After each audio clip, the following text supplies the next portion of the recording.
Welcome to the Course Format Introduction for your online math course materials. In this video, we'll be covering the following topics. Number 1, changing the default home page. 2, announcements in course calendar. 3, accessing the course content, which consists of all the following. 4, late passes. 5, the online gradebook. And finally 6, the proctored midterm and final. Let's begin by talking about changing the default home page. The new course homepage allows you easy access to discussion posts and messages, as well as detailed information about those posts and messages. So let's begin by logging into the course.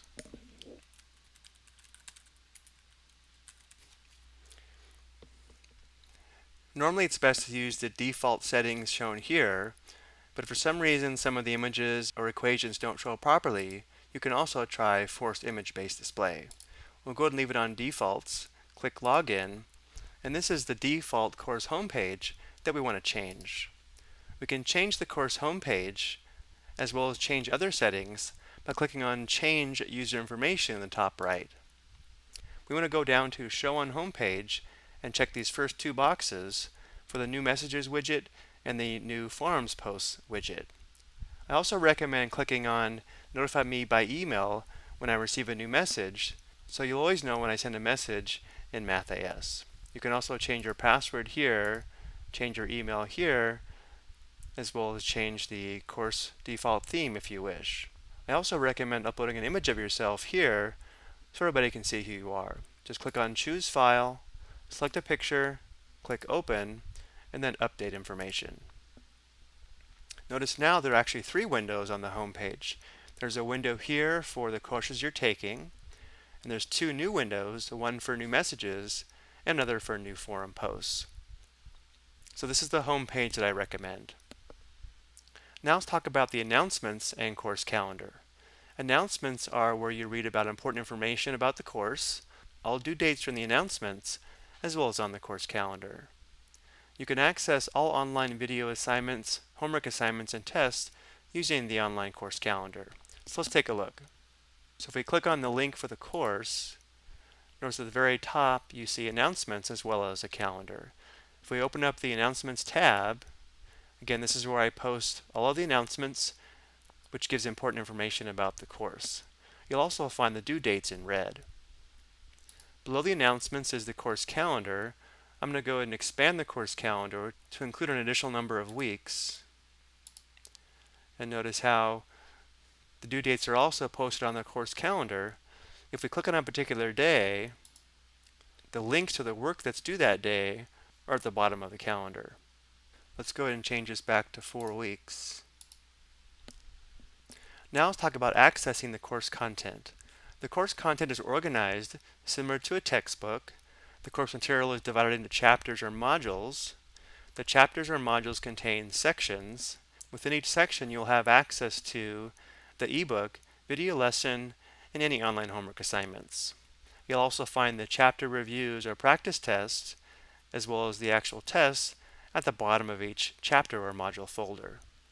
So going back to the course, notice how below the calendar for this course we actually have 4 modules, one of which is optional.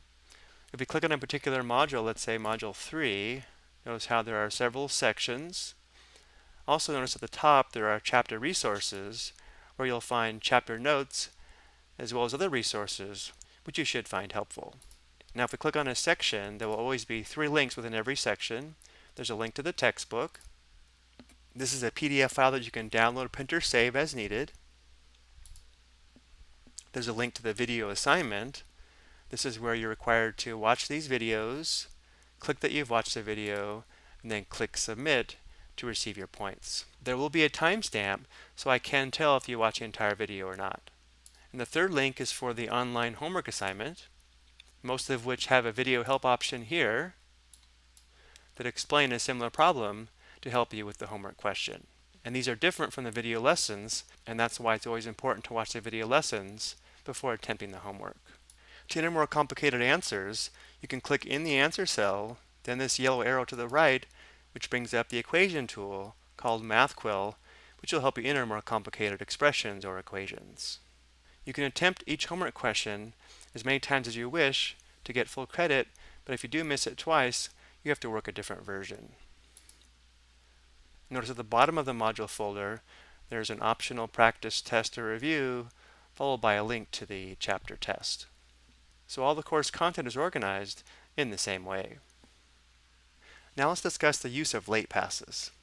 Late passes allow you to adjust due dates to your needs. Everyone starts with 10 late passes. Each late pass extends a due date on one assignment or test by 1 week. Late passes must be submitted before the official due date. The new due date will show on your course calendar, and late passes can be redeemed before the due date if for some reason you submit a late pass and then don't need it.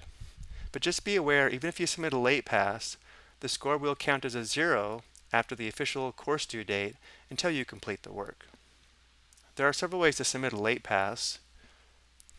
If we go back to the calendar and click on a particular day, notice how there's a late pass link here right next to the assignment. Remember, there are no late passes for discussions or the midterm and final. You can also submit a late pass within a module folder. Let's go into Module 2 this time, click on a particular section, and notice how there's a late pass link for the video assignment as well as the section assignment. And then finally, you can also submit late passes from the gradebook. Click on Show Gradebook. Notice there are late pass links to the right of all the work that's eligible for a late pass. And again, once you submit a late pass, the new course due date will show on your course calendar. And now let's discuss the online gradebook. You can always review completed work and the correct answers from your online gradebook by clicking on a score. The score is actually a hyperlink that will open up and show your answers as well as the correct answers. At the very bottom of the gradebook, there is a past due grade and a past due and attempted grade. It's most important to pay attention to the past due grade because that's the grade that is based upon only the work that is past due. The past due and attempted grade counts work you're currently working on that is not yet due. So if we click on Show Gradebook, again, this is a dummy account, so nothing has been completed. But once an assignment is completed and the due date is passed, the grade score will be a hyperlink where you can open up the assignment, see the answers you entered, as well as the correct answers. At the very bottom of the page, notice how again there are two columns, a past due grade and a past due and attempted grade. You should mainly be concerned about your past due grade, which will show here. So you'll always know where you stand in the course. And now let's talk about the proctored midterm and final. These are the only two exams you must take in a proctored environment, whether it be in class or from the testing center, based upon the format of your course. The best way to prepare for the midterm and final is to work the practice midterm and practice final. Notice toward the bottom of the course, there's a tab here for midterm and final. There's another tab for practice midterm and final, as well as take the proctored midterm and final. If we click on the practice midterm and final, again, these are your best options to prepare for the midterm and final, regardless of your course. And then to take the midterm or final, you would click here, and both of these are password protected. I hope you found this introduction helpful. Welcome to the course.